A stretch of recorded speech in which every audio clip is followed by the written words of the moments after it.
सर्वव्यापेकचिद्रूप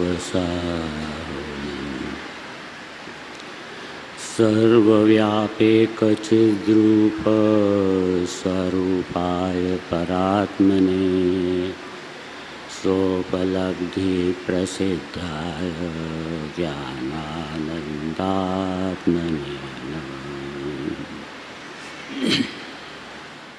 भगवत कुंद कुंदाचार्य देव द्वारा ये प्रणीत है। प्रवचन सार परमागम कि प्र अर्थात होता है प्रकृष्ट उत्कृष्ट अर्थात दिव्य और वचन अर्थात ध्वनि। प्रवचन शब्द का अर्थ ही दिव्य ध्वनि होता है और ये दिव्य ध्वनि भी नहीं, दिव्य ध्वनि का भी सार है मक्खन कि माखन था सो बिरला पाया छाछ जगत भर माया गुणवंता ज्ञानी अमृत बरस्यारे पंचम काल में। इसमें भी 80 नंबर की गाथा अपन प्रारंभ कर रहे हैं और उस 80 नंबर की गाथा का प्रकरण है, विषय है कि मैं मोह की सेना को कैसे जीतूं। महत्वपूर्ण है कि जिस मोह रूपी शत्रु ने मुझे भव भव में दुख दिया, जो कैंसर का रोग होता है उससे तो एक जन्म मरते हैं, पर इसे आत्मा के अंदर जो मोह है मैंने मिथ्यात्व, इससे जह जीव एक जन्म नहीं मरता है, अरे जन्म जन्मांतरों में अनंत बार मरता है। कि निगोद में एक सांस में 18 बार जन्म मरण करना पड़ेंगे तो वह किस कारण से करना पड़ते हैं? किस मोह से। इसलिए हे प्रभु मुझे इस मोह की सेना को जीतने का उपाय बताइए। तो मैं इसकी बात का यहाँ पर 80 नंबर की गाथा में बोलते हैं। जो जान दि अरहंतम दौवत गुणत पज्जयत्येहिम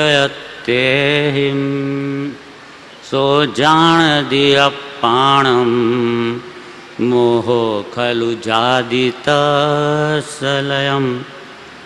जो जान तो अरहंत ने गुण द्रव्य ने पर्याय पणे ते जीव जाने आत्मने तसु मोह पामे लय खरे।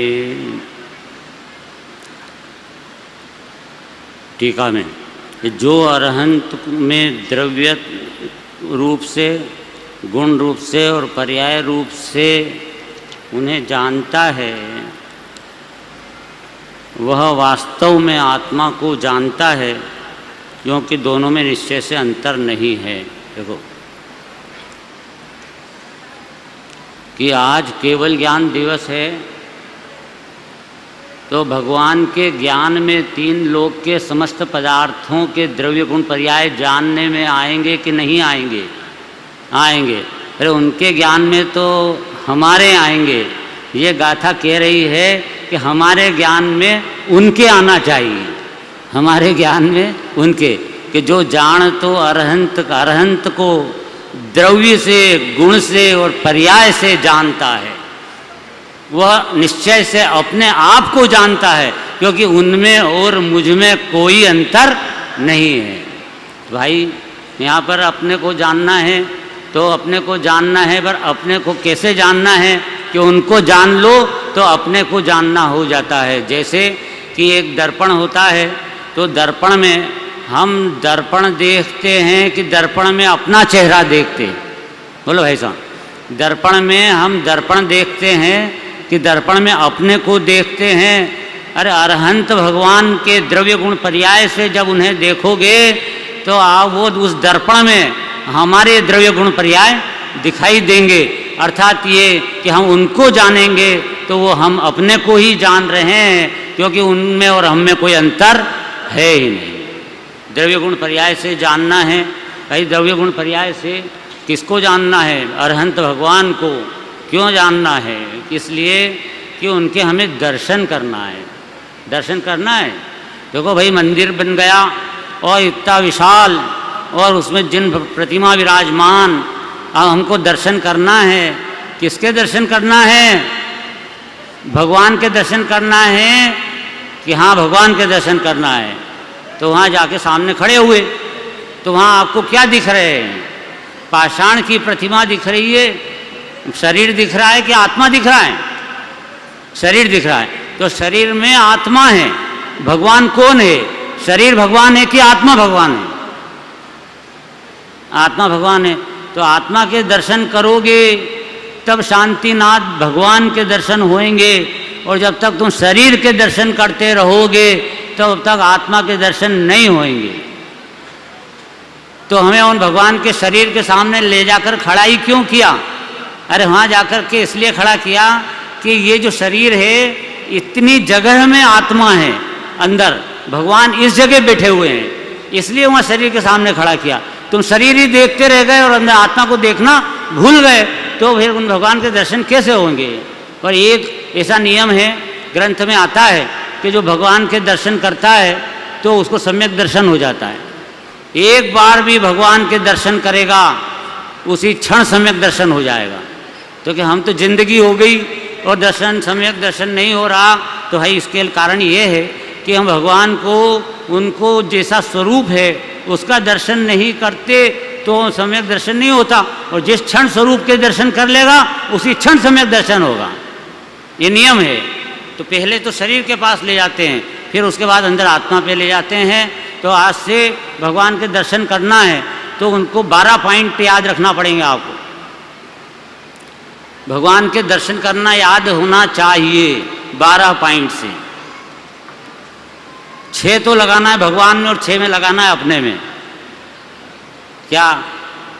कि भगवान के सामने जाते ही पहले तो नमोकार मंत्र, चत्तारी मंगलम स्तुति बोलने के बाद में शांति से उनके स्वरूप का विचार करना है। 12 पॉइंट्स हो। नंबर 1, आप द्रव्य हो, आप जीव द्रव्य हो। मैंने द्रव्य को स्थापित करोगे ना, स्थापित तो करोगे भगवान को, स्थापित नहीं करोगे तो देखोगे किसको? तो पूरा द्रव्य जीव, आप जीव द्रव्य हो। फिर आप में अनंत गुण हैं और आपकी अनंती पर्याय हो रही है। ठीक है, कितने हो गए? 3।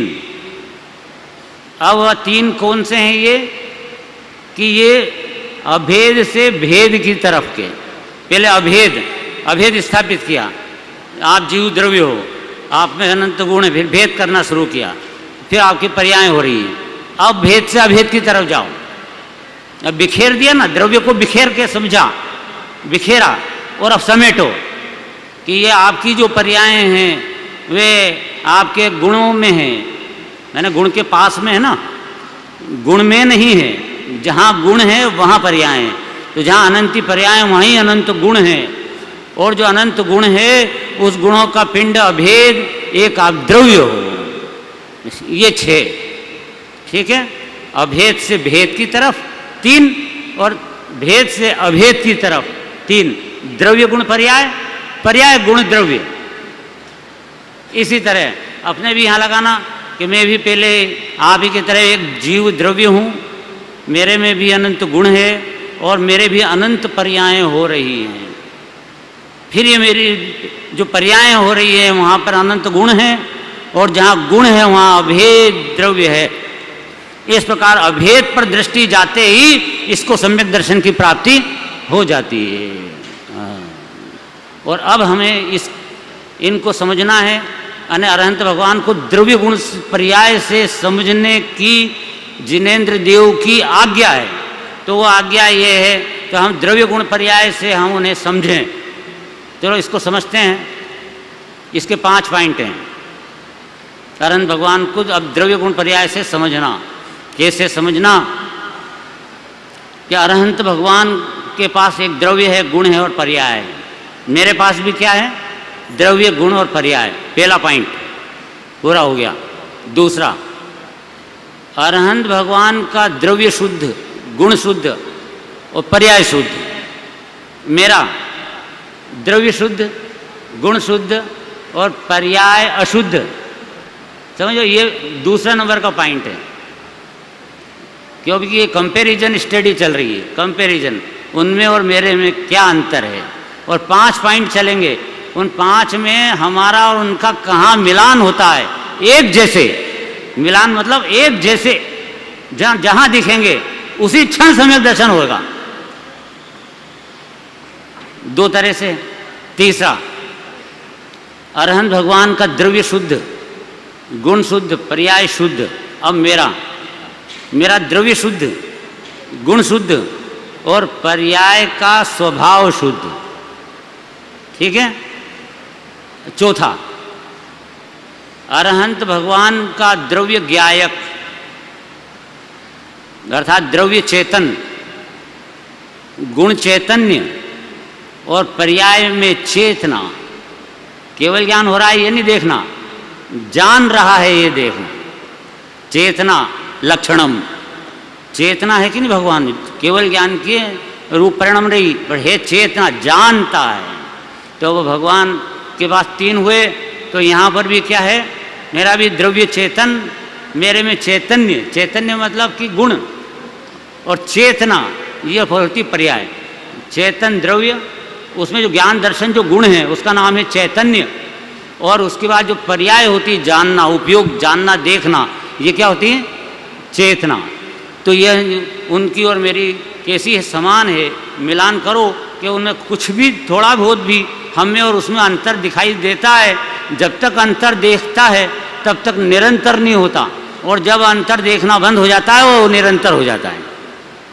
प्रभु तेरे मेरे अंतर को अविलंब निरंतर से भर दो।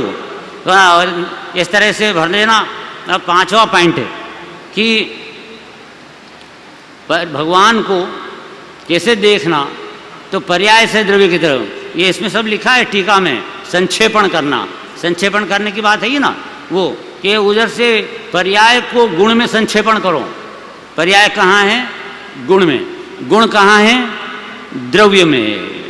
इस तरह भेज जा, तो अब द्रव्य दिखेगा।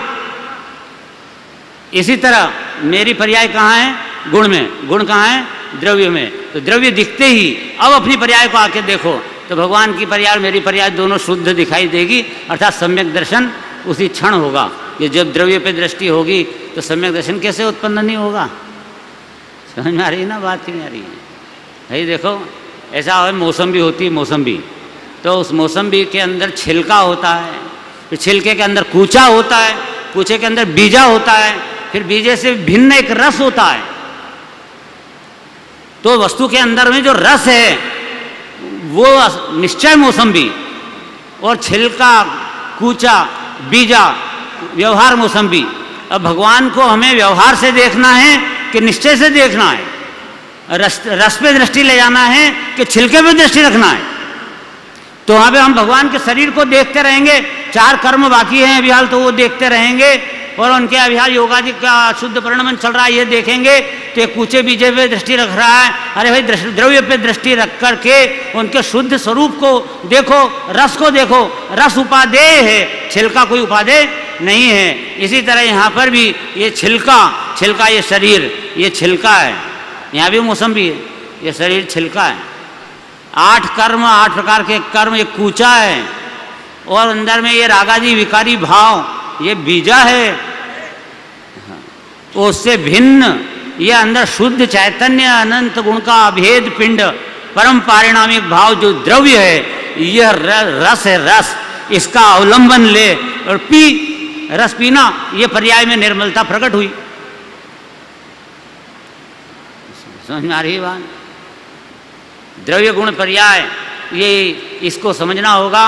और इसमें सबका एक एक पॉइंट पहले से चलो वापिस से, कि पहले कंपैरिजन करना है। तो भगवान के द्रव्य अशुद्ध की गुण शुद्ध अशुद्ध ऐसा मत लगाओ। भगवान एक वस्तुपरक चिंतन, नंबर 1 पहला पॉइंट, वस्तुपरक। वस्तु किसे कहते हैं, द्रव्य किसे कहते हैं, गुणों के समूह को द्रव्य कहते हैं। तो गुणों के समूह को द्रव्य कहा, तो हमारे ये वस्तु देखना, मैं भी वस्तु वो भी वस्तु, शुद्ध शुद्ध मत देखो भी भगवान में। पहले पॉइंट में कैसा देखना है कि भगवान कैसे हैं, कि वे वस्तु, ये द्रव्य गुण पर्याय, गुण पर्याय व द्रव्यम, गुण पर्यायवत द्रव्यम, अर्थात द्रव्य गुण पर्यायवान होता है। और जहाँ पर्याय होते हैं, गुण होता है, वहाँ द्रव्य होता है। द्रव्य में गुण और पर्याय होते हैं और कुछ नहीं होता है। समझ में आया? इसके अलावा कुछ होता ही नहीं है। अपनी वस्तु में द्रव्य गुण पर्याय, इसके ये पूरी वस्तु अंदर बैठी हुई है और शरीर भिन्न वस्तु है, और में द्रव्य गुण पर्याय के उस अस्तित्व के अंदर हम अनादि से हैं और अनंत काल रहेंगे। कभी इससे बाहर निकले थे न निकले थे और न निकल पाएंगे। तो यहाँ बात आई ना कि मोह की सेना को कैसे जीतूं, मोह को जीतने की बात चल रही। तो मोह को जीतना है तो मोह का क्या अर्थ होता है? मिथ्यात्व, दर्शन गुण, श्रद्धा गुण की पर्याय में अपना जो स्वरूप है ध्रुव भगवान आत्मा, वो उसका उसमें अहम हो जाना, ये सम्यक दर्शन। और उसमें अहम नहीं होकर पर्याय में अहम रहना, अपनी पर्याय में अहम रहना, वह मिथ्या दर्शन। समझ में आ गया? पर्याय दृष्टि मिथ्या दृष्टि, द्रव्य दृष्टि सम्यक दृष्टि। तो पर्याय के अंदर जो मैंपना चल रहा है वही मिथ्यात्व है और यही मोह है। और ये मोह की सेना को कैसे पछाड़ना, अर्थात पर्याय में से मैंपना कैसे निकालना और द्रव्य में मैंपना कैसे लाना, बस यही बात सोचना और कुछ मत विचार करना। इससे अगर वो सही रास्ता मिल गया, जो कि निश्चित है कि गुरुदेव ने जो तत्व दिखाया है यहाँ पर, उस सही रास्ते को दिखाया है, वही माल बताया है कि जिस द्रव्य पर दृष्टि ले जाते ही ये जो सम्यक दृष्टि बन जाता है, अनादि की मोह निंद्रा इसकी उखड़ जाती है, उघड़ जाती है। ऐसी बात यहाँ पर अद्भुत है। तो उसके अंदर यहाँ ये तो हुए पर्याय में अहमपना, ये मिथ्यात्व, मिथ्या दर्शन, श्रद्धा गुण की विकारी पर्याय। एक उपलक्षण से मोह क्या है कि उपलक्षण से वहाँ वे जो एकत्व बुद्धि, कर्तृत्व बुद्धि, ममत्व बुद्धि और ज्ञेय से ज्ञान होता है, ऐसी बुद्धि, ये सब भयंकर अपराध है, ये सब मोह है। ये उपलक्षण मतलब जहाँ मिथ्या तो पर्याय में हम चलेगा, उसका निश्चित रूप से पर्याय में परद्रव्य में एकत्व चलेगा, पर्यायों में एकत्व चलेगा। मैं जॉइंट मानेगा, शरीर और आत्मा को इकट्ठा एक मानेगा, ये एकत्व बुद्धि। और फिर कर्तृत्व, ये पर्याय को मैं पलट रहा हूँ, पर्याय को मैं बदल रहा हूँ, ये मिथ्यात्व। अरे भाई तुम पर्याय रहे हो कि अपने आप पलट रही है? अरे पर्याय का स्वरूप समझो, क्रमबद्ध पर्याय समझो, 6 कारक समझो, इससे षड्गुण हानि वृद्धि समझो। जैसे पर्यायों की स्वतंत्रता समझ में आते ही उन पर्यायों का कर्तृत्व बुद्धि का अभाव हो जाएगा और अकर्ता स्वभाव द्रव्य पे दृष्टि जाके ये जो सम्यक दृष्टि बनेगा। जो बात दिव्य ध्वनि में जिनेन्द्र देव ने गणधरों के, इंद्र और चक्रवर्तियों के बीच कही, वही बात अपने गुरुदेव ने अपने यहाँ भव्य जीवों के बीच में कही है। तो यह बात आज हमारे भगवान की बात अपने पास तक आ गई है।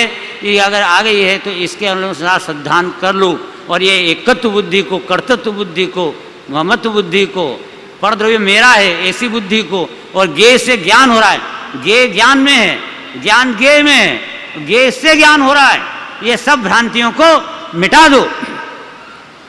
इससे अच्छा और अवसर कोई दूसरा आने वाला नहीं है। अच्छा, ये आज यह अवसर पका है, उस अनुसार करें।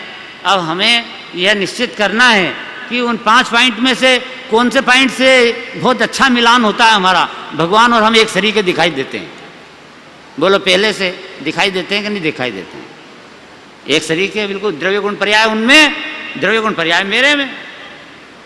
दूसरे से मैच नहीं कर रहा है, दूसरे से तो द्रव्य गुण तो बराबर एक समान है, बिल्कुल शुद्ध, पर पर्याय अशुद्ध दिख रही है। पर पर्याय अशुद्ध क्यों दिख रही है? कि द्रव्य से शुद्ध हैं दोनों, लेकिन इसको लग रहा है कि मैं अशुद्ध हूं और भगवान शुद्ध हैं, इसलिए उसकी पर्याय अशुद्ध है। जब मालूम पड़ जाएगा कि भगवान का द्रव्य शुद्ध है, वैसे ही मेरा भी शुद्ध है, तो ऐसी पर्याय भी शुद्ध हो जाएगी। सम्यक दर्शन प्रकट हुआ मतलब शुद्ध हुई। मिथ्या दर्शन अशुद्ध पर्याय, सम्यक दर्शन शुद्ध पर्याय। समझ में आ रही है ना बात? और इसके बाद में फिर तीसरे पॉइंट में क्या है कि द्रव्य गुण पर्याय मेरे उनके शुद्ध और मेरी पर्याय का स्वभाव शुद्ध, स्वभाव का शुद्ध अर्थात मेरी पर्याय कैसी है। देखो पर्याय मेरी कैसी है, उसका स्वभाव जानना चाहिए। नेचर, मेरी पर्याय का नेचुरल स्वभाव क्या है, कि किस तरह से। इसके लिए प्रवचन सार में 200 नंबर की गाथा है, उसके अंदर यह मैं यह मोक्षाधिकारी हूँ। तो वहाँ पर कहा कि अपनी पर्याय में मोक्ष का अधिकार है तुझे, तो अपनी पर्याय का स्वभाव समझ, तेरी पर्याय में मोक्ष हो ऐसा तेरी पर्याय का स्वभाव है, नेचर है उसका ऐसा कि तू मोक्ष रूप परिणमित हो। अरे भाई जैसे किसी का खेत है, उस खेत के अंदर क्यारी केसर की लग सकती है, केसर उत्पन्न हो सकती है। जिस खेत में, उस खेत में या गेहूं ज्वार और किम्पाक फल की खेती मत कर, बहुत लॉस में रहेगा। कोई भी कृषक अपने खेत में जो सर्वश्रेष्ठ उत्पादन दे सकती है पृथ्वी, वो वाला उत्पादन करता है। समझ में आया? तो यहाँ पर अपने आत्मा रूपी असंख्यात प्रदेश में, असंख्यात प्रदेश में क्या उत्पन्न हो सकता है, हैं? वहाँ पे स्वभाव देखो क्या उत्पन्न हो सकता है। मतलब पर्याय का स्वभाव शुद्ध है, मतलब ऐसी शुद्धता प्रकट हो सकती है उस पर्याय में, उसका स्वभाव ऐसा है कि सिद्ध भगवान बनकर रहे, अनंत चतुष्टय प्रकट हो उसमें, ऐसा मेरे खेत में उत्पादन है। लेकिन अब ये जीव अज्ञान से अपने खेत में राग द्वेष के कंकड़ उत्पन्न कर रहा है, राग द्वेष के जहर के बीज बो रहा है और उसका फल खा रहा है और दुखी हो रहा है 84 लाख योनियों में। उसे निकलने के लिए उसे यहाँ अपने स्वभाव को समझना चाहिए कि मेरा द्रव्य शुद्ध, गुण शुद्ध और पर्याय भी इस भगवान की जैसी शुद्ध है, अनंत चतुष्टय वाली ऐसी पर्याय मेरी पर्याय का स्वभाव है कि अनंत चतुष्टय मेरी पर्याय में हो। उसकी क्वालिटी समझना चाहिए उस पर्याय की। ये क्वालिटी समझना मतलब उसके स्वभाव की शुद्धता समझना। उसके बाद चौथा पॉइंट है, और क्या चौथा पॉइंट में कि ये जो है द्रव्य क्या है, चेतन, उसमें गुण चैतन्य और पर्याय चेतना, चेतन चैतन्य चेतना। चेतन कहते हैं द्रव्य को, पूरा द्रव्य चेतन है, गुण चैतन्य है, चैतन्य है। तो अब देखो द्रव्य चेतन, क्या मेरा भी स्वभाव बिल्कुल ज्ञान दर्शन में ही चेतन द्रव्य है। देखो चेतन को ज्ञान दर्शन गुण की मुख्यता से चेतन द्रव्य कहते हैं, पर वहाँ चेतन द्रव्य में अकेले ज्ञान दर्शन गुण ही नहीं है, अनंत गुणों का अभेद पुंज है वह द्रव्य, अनंत और अभेद अनंत गुणों का अभेद पुंज है। बड़ी भारी जबरदस्त महिमा है उस चेतन द्रव्य की, तीन लोक में इससे बड़ी कोई किसी पदार्थ की महिमा है ही नहीं। देखो सबसे बड़ी महिमा अपनी है, इसको बिल्कुल पहचानना चाहिए कि जैसे एक इंद्राणी के हार के मोती की कीमत कितनी, इंद्राणी के हार की एक मोती की कीमत कितनी, समझ में आ रही है ना बात? तो 1000 चक्रवर्तियों की संपदा जितनी। अरे जब एक मोती की इतनी कीमत, तो पूरे हार की कितनी कीमत, और जो हार की इतनी कीमत, तो वह हार जो पहनती है उस एक इंद्राणी की कितनी कीमत, और वो इंद्राणी की इतनी कीमत, तो ऐसी क्रम से असंख्यात इंद्राणी होती हैं, तो उनकी कितनी कीमत, और इंद्राणी की इतनी कीमत, तो वो ऐसी असंख्यात इंद्राणी जिसकी ऐसे इंद्र की कितनी कीमत, और इंद्र की इतनी कीमत, तो इंद्र जिसे नमस्कार करता है ऐसे भावलिंगी निर्गंथ संतों की कितनी कीमत, और जब भगवान मुनिराज की इतनी कीमत, तो वे मुनिराज जिन्हें जाकर चरणों में झुकते हैं, और वो ऐसे जिनेंद्र देव 3 लोक के प्रभु, उनकी कितनी कीमत, और जब भगवान की इतनी कीमत, तो भगवान भी जिस द्रव्य स्वभाव में त्रिकाली ध्रुव भगवान आत्मा में झुक रहे हैं, जिनका केवल ज्ञान भी अंतर्मुख है, ऐसे वो द्रव्य की कितनी कीमत, और वो द्रव्य, अरे भाई वो द्रव्य इस विश्व में कौन है, और वो द्रव्य तो मैं हूँ। तो इस भगवान इस विश्व में सबसे ज़्यादा कीमत किसकी हुई? कि मेरी अपने आप की हुई। अपने आप को ही परख ले, अपने आप को ही निरख ले, अनुभव ले, अतीन्द्रिय आनंद वेद ले, और अवतीर्णत्रय से परिणमित होकर के परमात्मा पद को प्राप्त हो ले। यह अपने वास्तव में यहाँ इस जन्म के सफल करने का यह एक कृत्य है, प्रारंभिक चरण है। वो ये है कि हम 80 नंबर की गाथा से अरहंत भगवान के स्वरूप को समझें। ये प्रारंभिक चरण है। तो आज यहाँ पे अपनी बात इतनी हुई। मैं अपेक्षा रखता हूँ कि जब भी आज से अब प्रतिदिन सुबह मंदिर में जाएंगे तो वहाँ से शुरुआत करें इसकी, और भगवान को उस पहले 12 पॉइंट से पहले 6 उन पे लगा कर, 6 अपने पे लगा करके और बराबर दर्शन करें कि आप तो वो बराबर पहले अभेद से भेद की तरफ और फिर भेद से अभेद की तरफ, तो इसका बराबर कल्याण होगा। तो ये चेतन द्रव्य की सबसे बड़ी महिमा है। चैतन्य में अनंत गुण हैं, अनंत गुण है, उसमें 2 गुण को चैतन्य बोलते हैं, ज्ञान दर्शनोपयोग जो है, ये 4 दर्शन गुण ये चैतन्य गुण हैं, और इनकी पर्याय उत्पन्न होती है, वो जानना देखना होती है। भाई साहब, ये जो जानना देखना है, ये दोनों का, ये बाबूजी युगल जी कहते हैं कि ये जो चौथा पॉइंट हमने निश्चित किया ना, सब एक बिंदु इकट्ठे करके, तो इसमें ये चौथे पॉइंट से वास्तव में जबरदस्त मिलान होता है। और उन्होंने ये बताया कि ये द्रव्य गुण पर्याय चेतन, चेतन गुण और चैतन्य पर्याय, ये बिल्कुल भगवान और ये सेम, बिल्कुल सेम। ऐसा देखो भगवान, एक जरा अंतर नहीं। भाई पर्याय में अंतर दिखता है तो पर्याय में कोई अंतर इसलिए नहीं है कि उपयोगो लक्षणम, क्या दिया, उपयोगो लक्षणम, जानना लक्षण है, तो वह भगवान का लक्षण है कि जीव का लक्षण है? भगवान का लक्षण है उपयोग लक्षणम कि जीव का लक्षण है उपयोग लक्षणम? जीव का लक्षण। कौन से जीव का? संसारी जीव का कि मुक्त जीव का? सभी जीव का। तो सभी जीव का वो लक्षण बराबर एक सरीका है और वो अपनी पर्याय के अंदर प्रकट है। पर्याय में ज्ञानोपयोग, ये लक्षण से फिर गुण को लक्षण बनाना, सहज ज्ञान सहज दर्शन, ये गुण को लक्षण बनाना, और फिर यहाँ तो नियम सार में तो परम पारिणामिक भाव जिसका लक्षण है, ऐसे वो गुण से भी उठा करके द्रव्य ही को लक्षण बना दिया, परम पारिणामिक भाव को लक्षण बना करके ये वही जहाँ पर है वहीं द्रव्य लक्ष्यभूत अनादि अनंत गुणों का पिंड अभेद द्रव्य विराजमान है। इस प्रकार द्रव्य की सत्ता को दिखाया है। ये लक्षण और लक्षणाभास का तो भेद समझना, और फिर लक्षण और लक्ष्य के भेद को भी अंतर्धान करना,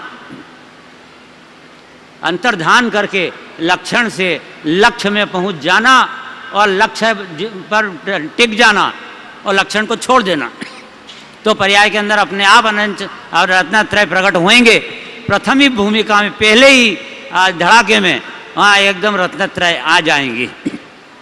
क्या इस प्रकार से बात है? तो एक बार वहाँ मुनि महाराज थे, एक मुनि राज, उनका आहार दान हुआ एक व्यक्ति के यहाँ पे, और फिर मुनिराज को छोड़ने के लिए वो वन में गया, और वहाँ जाके मुनिराज विराजमान हुए। वहाँ जाकर नमोस्तु कह कर के और उसने प्रार्थना की, प्रभु मैं सबसे गरीब हूँ और बहुत मेरी दुर्दशा है, मैं किसी तरह से इससे निकल जाऊँ इस संसार से और मेरा कल्याण हो जाए, मुझे कुछ उपदेश दो। तो उन्होंने कहा कि जहाँ तुम खड़े हो वहीं पर अंतरंग और बहिरंग 2 प्रकार की लक्ष्मी गड़ी हुई है। जहाँ तुम खड़े हो वहीं 3 हाथ नीचे अंतरंग लक्ष्मी और बहिरंग लक्ष्मी गड़ी हुई है। जहाँ तुम खड़े थे, आहार दान कर रहे थे ना, वहाँ पे जहाँ तुम खड़े थे वहीं। तो आज बताओ वह दौड़ करके कहाँ जाएगा? वह एकदम भाग करके क्या काम करता नजर आएगा? दुकान जाएगा? क्या काम करता नजर आएगा? तो गेती फावड़ा लेकर के और वो जमीन को खोदता नजर आएगा। और यदि ऐसा नहीं आता है तो 3 बात हो गई। नंबर 1, या तो उसका दिमाग खराब है। नंबर 2, कहने वाले का विश्वास नहीं है। और नंबर 3 कि वो धन गड़ा है नीचे, उसका वो स्वरूप नहीं जानता, वो क्या माल है और रत्न की कीमत कितनी है, उसका परचेजिंग पावर क्या है, उसको पकड़ में नहीं आया है। इसीलिए वो उसकी गिनती नहीं कर रहा है, उड़ा रहा है हवा में बात को, और वो अपना काम कर रहा है कि हाँ ठीक है मुनि महाराज ने कहा है ये। अरे भगवान मुनि महाराज ने कहा, केवल ज्ञानी ने कहा तो ये वो बात परम सत्य होती है। ये तो सत्य महाव्रत के धारी हैं वे। तो फिर उन्होंने, वो तो ऐसा गलती नहीं करता, एकदम जाके खोदना चालू किया। तो पहला हाथ, दूसरा हाथ, तीसरा हाथ खोदते ही एकदम रत्न का घड़ा ऐसा निकला और सोने का घड़े में, सोने के घड़े में रत्न ही रत्न भरे हुए, उसके ऊपर परछाई आने लगी सब ऐसी। ओह, मैं बहुत धनवान, इस विश्व का महाधनिक व्यक्ति हूँ। वो लोग कहाँ भिखारी था, कहाँ कितना हो गया वैभव।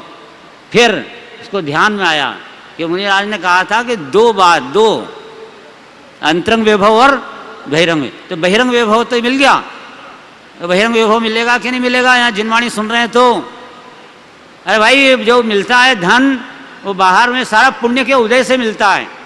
अरे पुण्य का उदय होता है तो धन छप्पर फाड़ के आता है, और पाप का उदय होता है तो पाताल तोड़ के चला जाता है। वह तेरे हाथ में है नहीं उसकी व्यवस्था, इसलिए तू उस तरह से लक्ष्य हटा दे। पुण्य का उदय आएगा, आएगा जाएगा, आएगा भी तो पुद्गल में पड़ा रह जाएगा। तेरे पास क्या आने वाला है? तेरे पास तो ज्ञान दर्शन है और इसके अलावा कुछ भी नहीं है। ज्ञान दर्शन है, वो ज्ञान दर्शन का पिंड भगवान है। उस भगवान की अनुभूति कर, अतीन्द्रिय आनंद का वेदन कर, और ये इस संयोगों से दृष्टि हटा दे।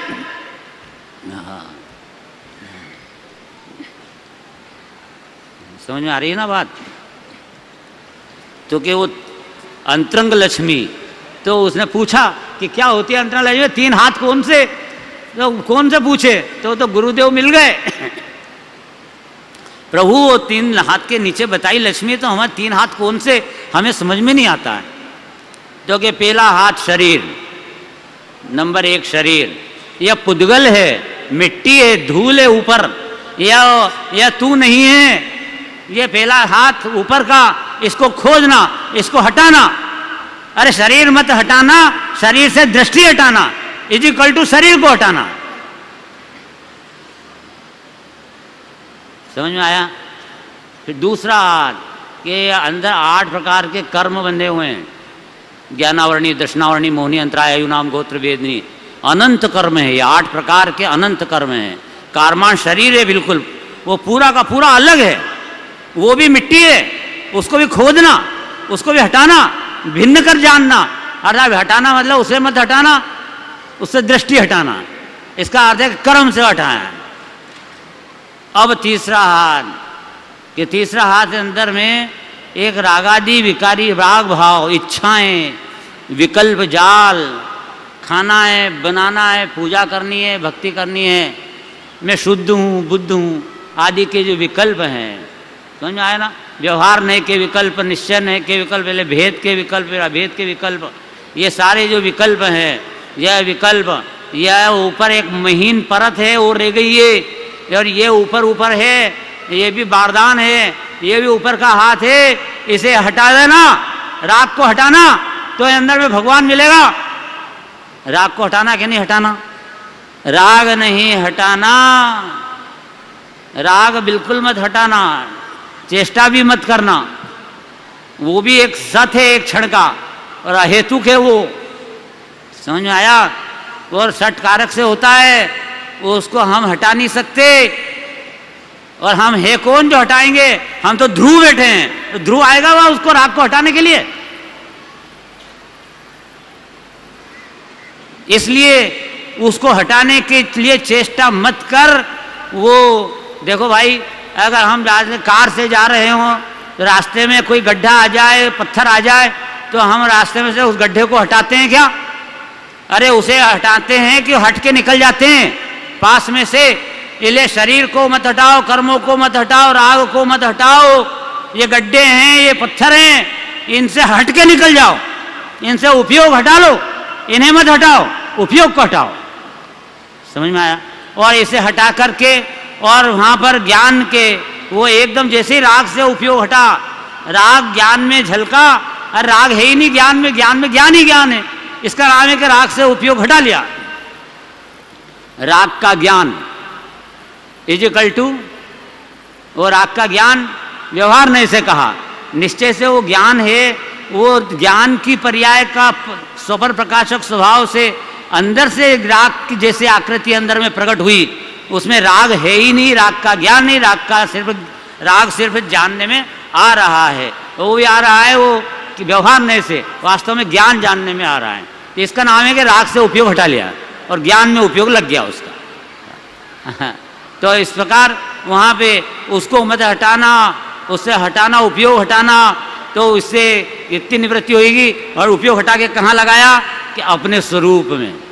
जैसे ही उसको ज्ञान में ज्ञान दिखाई दिया, समझ में आया, ज्ञान में ज्ञान प्रतिबिंबित हुआ, वह ज्ञान कोई एक ज्ञान की पर्याय नहीं है, वहाँ सामान्य ज्ञान इक्वल टू द्रव्य पूरा भगवान आत्मा है।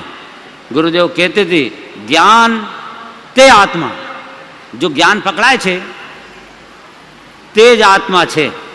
ये जो ज्ञान है यही भगवान है। तो वहाँ पे वो तीसरे हाथ खोदने पे एकदम राग के हटाते ही एक ज्ञान के घड़े में, ज्ञान सामान्य ज्ञान का घड़ा, समझ में आया ना, इस घड़े में अनंत अनंत गुण का वैभव रूपी रत्न अभेद भरे पड़े हैं।